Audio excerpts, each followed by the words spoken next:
Pour yourself a glass of milk in the United States, and there is a real chance the cow that produced it was given a synthetic hormone to increase her output. That hormone is legal, federally approved, and has been sold commercially since 1993. It is also banned, not restricted, not warning labeled, fully banned in the European Union, Canada, Australia, New Zealand, and Japan, which means the vast majority of the industrialized world looked at the same substance the FDA approved and decided it does not belong in their food supply at all. This is one of the strangest regulatory divides we have come across doing this channel, because unlike the bread additives we covered last time, the reasoning behind most of these bans is not primarily about human health. It is about something else entirely, and by the end of this video, you are going to understand exactly what that something else is, why the human health question is genuinely more unsettled than either side of this debate likes to admit, and why, ironically, there is a completely different dairy product where the United States is actually the more restrictive country. Stick around for that last part because it flips the whole narrative you would expect from everything else on this channel. Let us start with the hormone itself. It is called recombinant bovine somatotropin, or rBST. You will also see it called recombinant bovine growth hormone, rBGH. Same substance, two names. And honestly, which name you hear often tells you which side of the debate the person using it is on. Industry and regulatory documents tend to use rBST. Advocacy groups and critical coverage tend to use rBGH. We are going to use both interchangeably because they refer to the exact same compound. Naturally occurring bovine somatotropin is a hormone cows produce on their own in their pituitary gland that regulates growth and milk production. In the 1970s and the 1980s, scientists at Monsanto developed a way to produce a synthetic version of this hormone using recombinant DNA technology, essentially engineering bacteria to manufacture large quantities of a hormone structurally similar to what cows already make naturally. The commercial product was branded Posilac, and it was approved by the FDA in November 1993, after what was, at the time, one of the longest and most contentious approval processes in the agency's history. Here's what it actually does. When injected into dairy cows on a regular schedule, recombinant bovine somatotropin increases milk yield, typically by somewhere in the range of 10 to 15% per cow. That's a meaningful jump in a business where margins are thin and scale matters enormously. The mechanism isn't that the hormone directly makes milk. It works by increasing the level of a separate hormone called insulin-like growth factor 1, or IGF-1, which is what actually drives the physiological changes that boost milk production.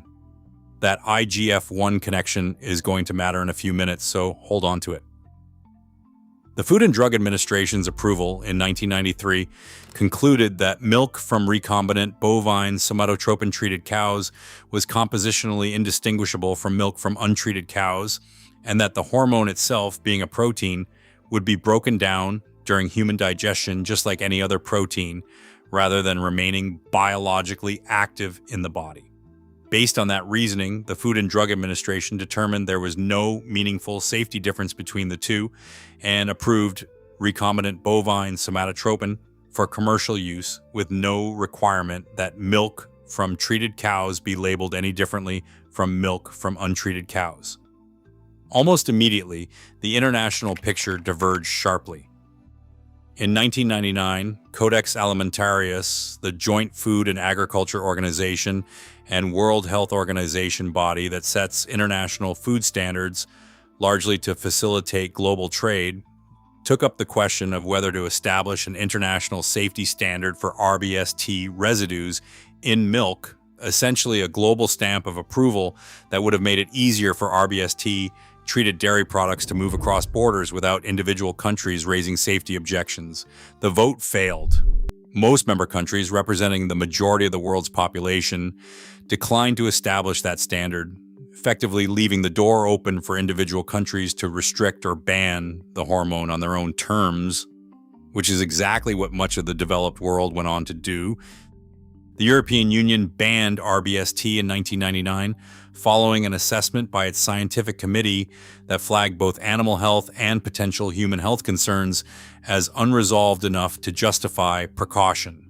Canada's ban, finalized the same year, is particularly worth understanding in detail because Health Canada's own scientific review is one of the most thorough public documents on this topic, and it reached a genuinely nuanced conclusion that gets flattened into a much simpler story in most consumer content. Health Canada's expert panel reviewed rBST twice. And on the human health question specifically, the panel did not conclude that rBST posed a direct, established risk to human health from drinking milk. What it did conclude, and this is the part that actually drove Canada's ban, was that rBST use significantly harmed the health and welfare of the cows themselves. The panel found substantially increased rates of mastitis, a painful bacterial udder infection, in rBST-treated cows. It found increased rates of lameness and foot problems, likely linked to the physical strain of sustained higher milk production. And it found evidence of reproductive complications, including reduced fertility and higher rates of certain birth complications in treated cows.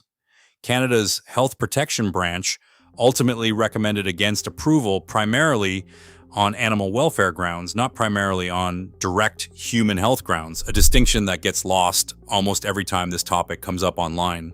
Australia and New Zealand's positions followed a similar logic, citing both animal welfare concerns and the unresolved international scientific consensus reflected in the failed Codex vote. Japan's ban falls into the same category, so when you hear that rBST is banned in most of the developed world, the more accurate version of that sentence is that it's banned primarily on animal welfare grounds, with human health cited as a secondary, genuinely unresolved concern, not a settled one. Now, about that IGF-1 connection I asked you to hold on to, the human health question around rBST-treated milk centers almost entirely on IGF-1, the hormone whose levels rise as a downstream effect of rBST use. IGF-1 is a naturally occurring hormone in humans too. We produce it ourselves, and it plays an important role in normal growth and cell regulation throughout life. The question researchers have explored is whether elevated dietary IGF-1 intake from milk, on top of what your body already produces on its own, has any meaningful effect on human health, and specifically whether it might be associated with certain cancers. Since IGF-1 is known to promote cell growth and, in laboratory settings, has been studied for its role in cell proliferation broadly. Some observational studies in the 1990s and the 2000s reported statistical associations between higher blood IGF-1 levels and increased risk of certain cancers, including prostate and breast cancer. These findings got significant media attention and became a major part of the public case against rBST. But it is important to be precise about what those studies actually showed and did not show.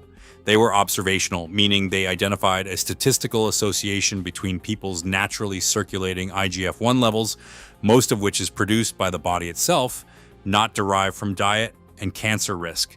They did not establish that drinking milk from rBST-treated cows meaningfully raises a person's blood IGF-1 levels in the first place, and subsequent research on that specific question has been mixed, with several studies finding that dietary IGF-1 from any source, including milk, is largely broken down during digestion, similar to the FDA's original reasoning about the hormone itself.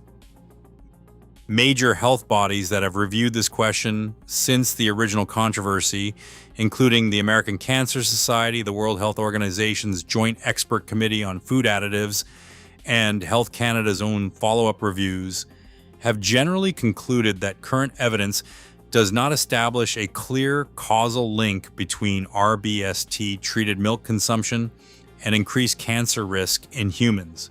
That is not the same as saying the question is fully closed with certainty. It is an active area where the evidence has consistently landed short of proving a direct causal chain, rather than an area where the evidence has actively disproven one. If you are looking for a definitive, unanimous scientific verdict here, you are not going to get one. And honestly, you should be suspicious of any source on either side of this debate that tells you there is one. What you can say with much more confidence, because the evidence is far less contested, is the animal welfare finding mastitis, lameness, and reproductive strain in treated cows are well documented across multiple independent regulatory reviews, not just one country's assessment. If you are the kind of person who cares about how dairy animals are treated as a factor in your purchasing decisions independent of any human health question, that is actually the stronger, better supported reason to seek out rBST-free milk, not the cancer question that dominates most online discussion of this topic. So where does that leave the US market today, 20 plus years after all of this played out?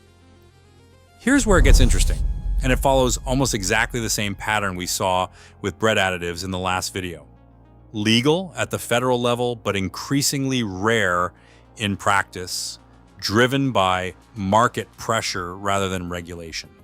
Starting in the mid-2000s, major U.S. dairy processors and retailers began shifting away from recombinant bovine somatotropin, rBST, under sustained consumer pressure, even without any federal mandate requiring them to. Walmart, one of the largest single purchasers of milk in the country, announced it would source rBST-free milk for its store brand products. Starbucks made a similar commitment for the milk used in its stores. Major regional dairy cooperatives and processors across much of the country followed, responding to retailer demand and consumer preference rather than any change in FDA policy. Today, a significant share, though not all, of the fluid milk sold in U.S. grocery stores comes from rBST-free herds, and you'll often see that reflected directly on the carton, rBST-free, no artificial growth hormones, or similar language. But here's the regulatory wrinkle that makes those labels more complicated than they first appear. Because the FDA's official position has always been that there is no meaningful compositional difference between milk from treated and untreated cows, the agency requires that any dairy product carrying an rBST-free or similar claim also include a specific qualifying disclaimer on the label, something along the lines of no significant difference has been shown between milk derived from rBST treated and non-rBST treated cows. That disclaimer exists precisely because the FDA does not want the absence of hormone claim to be read as an implied safety or quality claim, since the agency's own position is that it has not found one to substantiate. So you end up with cartons that make the marketing claim dairies know consumers want to see immediately, followed by federally mandated language walking that claim back. This exact tension became a real legal fight in the 2000s and 2010s. Monsanto, which held the patent on Posilac at the time, filed or supported lawsuits and regulatory challenges in multiple states against dairies and retailers using rBST-free labeling, arguing the claims were misleading given the FDA's compositional equivalence finding. Some states, including Ohio, attempted to restrict how dairies could word rBST-free claims on their packaging, which triggered further litigation from dairy producers and advocacy groups arguing that restricting the labeling itself violated free speech protections. Courts in several of these cases sided against the stricter labeling restrictions, allowing dairies to continue using rBST-free claims as long as the required qualifying disclaimer was included. Monsanto ultimately sold the Posilac product line to Eli Lilly's Animal Health Division in 2008, and demand had already declined enough by that point that the controversy gradually faded from mainstream coverage, even though the underlying legal and regulatory framework, legal to use, legal to disclose its absence with a disclaimer attached, never actually changed. Now, the part I promised you at the start, the twist, where this whole United States versus European Union pattern flips. Raw milk cheese.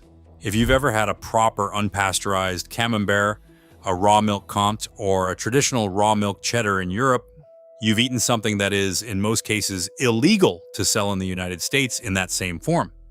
The European Union permits the production and sale of raw milk cheese fairly broadly, with long-standing traditional production methods for many specific, often protected designation cheeses that predate modern food safety regulation entirely and have been essentially grandfathered into the regulatory framework, subject to hygiene and production standards, but not a blanket pasteurization requirement. The United States takes a substantially more restrictive position. Under Food and Drug Administration regulation, any cheese made from unpasteurized milk that is intended for interstate sale must be aged for a minimum of 60 days at a specified temperature before it can be sold, a rule based on the idea that the aging process reduces pathogen risk over time even without pasteurization. Cheeses that are traditionally made and sold fresh, unaged, or aged less than 60 days. Many soft cheeses in particular simply cannot be legally sold across state lines in raw milk form, full stop, regardless of production quality or safety record. Some states in the United States go further and restrict raw milk cheese sales, even within their own borders, on top of the federal interstate rule. A handful of European raw milk cheese varieties that don't meet the 60-day aging threshold are effectively excluded from the United States market entirely, or only available in a pasteurized version that traditional producers and food writers often describe as a meaningfully different product from the original. The reasoning behind the United States position centers on pathogen risk. Listeria, E. coli, Salmonella, and Brucella have all been associated with raw milk products in various outbreak investigations over the decades, and the Food and Drug Administration's position has consistently been that pasteurization, or in cheese's case, extended aging as a partial substitute, meaningfully reduces that risk at a population level. European food safety authorities don't dispute that raw milk carries genuine pathogen risk either. Their approach instead relies more heavily on stringent farm-level hygiene standards, closer regulatory oversight of small-scale traditional producers, and, in many cases, geographic indication protections that tie specific production methods to specific regions with established food safety track records, rather than applying a uniform aging or pasteurization rule across the board. So on rBST, the European Union is dramatically more restrictive than the United States. On raw milk cheese, the United States is dramatically more restrictive than the European Union. Same general category, dairy, two completely different regulatory philosophies, and neither country is consistently the strict one or the lenient one once you actually look past the headline framing and into the specific rules. That's genuinely the core idea we want this channel to leave you with, more than any individual ingredient or hormone. It's tempting to build a simple story. Europe protects you, America doesn't, or the reverse, and plenty of channels in this space lean into exactly that framing because it's an easier, more emotionally satisfying story to tell. The actual regulatory picture, once you look closely, is a lot messier and a lot more interesting than that. Different countries weigh animal welfare, pathogen risk, food tradition, industry lobbying, and genuinely unsettled science differently, and they land in different places as a result. Sometimes stricter, sometimes looser, often for reasons that have nothing to do with which country cares more about its citizens. So, practically, how do you use any of this the next time you're standing in a dairy aisle? First, if you specifically want to avoid rBST, look for rBST-free, RBGH-free, or no artificial growth hormones on the label. Remember that federal law requires a qualifying disclaimer alongside that claim. Seeing that disclaimer doesn't mean the rBST-free claim isn't true. It just means the FDA is legally requiring the dairy to also state its own position that no significant compositional difference has been established. Organic certification in the U.S. also automatically excludes rBST use as part of its certification standard. So any product carrying the USDA organic seal is rBST-free by definition without needing a separate hormone-related claim on the label. Second, if animal welfare, specifically, rather than the human health question, is what matters most to you in this decision, know that it's actually the better supported reason to choose rBST-free dairy. The mastitis, lameness, and reproductive strain findings from Health Canada's review and similar assessments elsewhere are considerably more consistent across the scientific literature than the human cancer risk question, which remains genuinely unresolved rather than settled in either direction. Third, if you're specifically seeking out raw milk cheese, particularly traditional European varieties, understand that what you're able to buy in the US may be a pasteurized adaptation of the original recipe, not the product itself, and that this isn't a labeling trick or a case of a company cutting corners. It is a direct result of federal aging and pasteurization requirements that apply regardless of how the cheese is actually made or which country it's traditionally from. This channel compares food and product standards across the US, UK, and EU using publicly available regulatory information, government health agency reviews, and international scientific body assessments, including Codex Alimentarius, IARC, and WHO documentation. Content is for informational and entertainment purposes only and isn't medical advice. The scientific questions discussed in this video, particularly around IGF-1 and human health, remain genuinely debated in the research community, and viewers should consult current peer-reviewed sources and qualified professionals for personal health decisions rather than relying on this video alone. Regulations and product formulations change over time, so always check current labels and official sources for yourself. We are not affiliated with or endorsed by any brand, company, or organization mentioned.